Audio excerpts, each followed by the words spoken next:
What you need to know about ECS is you don't have to by heart the entire table, but what we have got to know is what is there at the top and what is there at the bottom. At the top that we have is cathode, and at the bottom that we have is anode. The maximum value that we have at the top, and these are all relevant values, all right, which I have not written. I've just written those values, the topmost and the bottommost. And you have got to keep in mind is the top values are always positive, bottom values are always negative. In between we have She. She is standard hydrogen electrode. EMF of this standard potential of standard hydrogen electrode is 0. So it comes at the center, and from here starts the cathode section, and from here starts the anode section. What I told is not very true, because see, whatever is above. Now for example, if I take this and this. Now see, since copper is above zinc in ECS, in reduction potential, so we know that the copper is a better cathode and zinc is closer to anode, so zinc is better anode.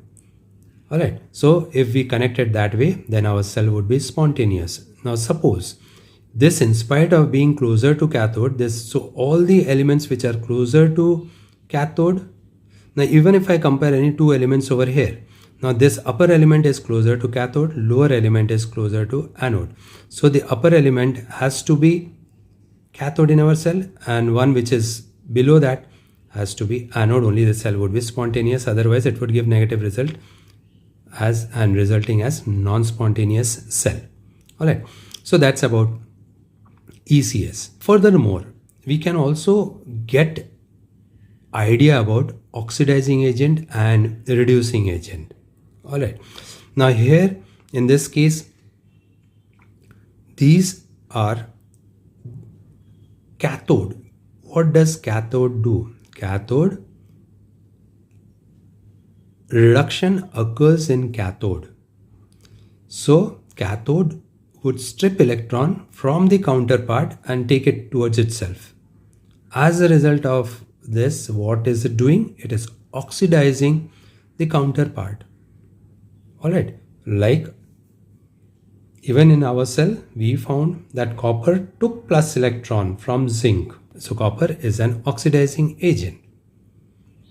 So, and copper is cathode. So all cathodes do that job. They gain electron. So they gain electron means they are gaining like electron from the counterpart.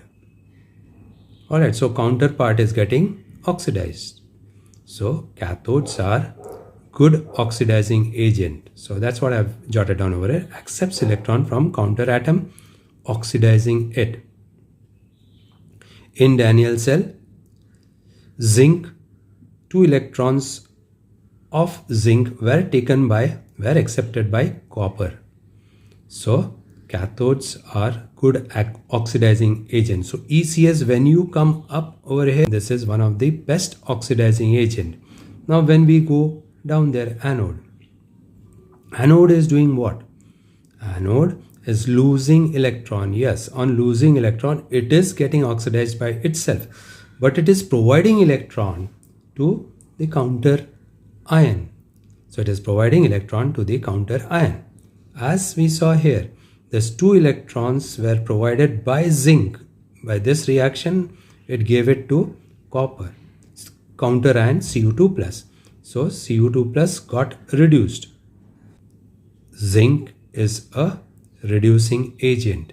So when you go down, you get the strongest reducing agent. When we go up, we get the strongest oxidizing agent. So that is how the ECS can also be thought about: oxidizing agent and reducing agent. Alright, so in Daniell cell, this is what we saw. See you guys in my next electrochemistry video.